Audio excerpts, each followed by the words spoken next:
యేసుక్రీస్తు ప్రభువు ఆయన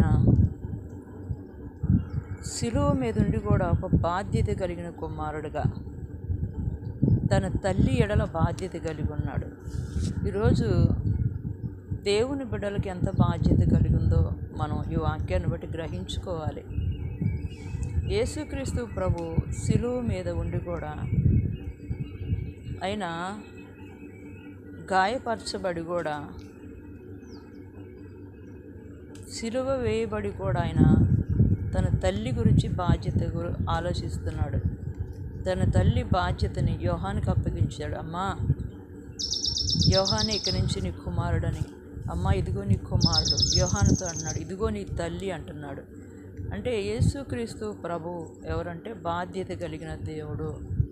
దేవుని బిడ్డల బాధ్యత కలిగి ఉండాలి. దేవుని పరిచర్యలో బాధ్యత కలిగి ఉండాలి.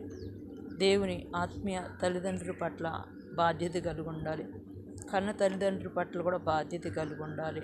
తల్లిదండ్రుని దూషించకూడదు, బాధ్యత లేకుండా ప్రవర్తించకూడదు. కాబట్టి యేసుక్రీస్తు ప్రభు బాధ్యత కలిగిన వ్యక్తిగా ఉన్నాడు, బాధ్యత కలిగిన దేవుడుగా ఉన్నాడు. కాబట్టి ప్రతి ఒక్కరు కూడా బాధ్యత కలిగి తల్లిదండ్రులు కూడా ప్రేమించేవారుగా ఉండాలి. Praise the lord.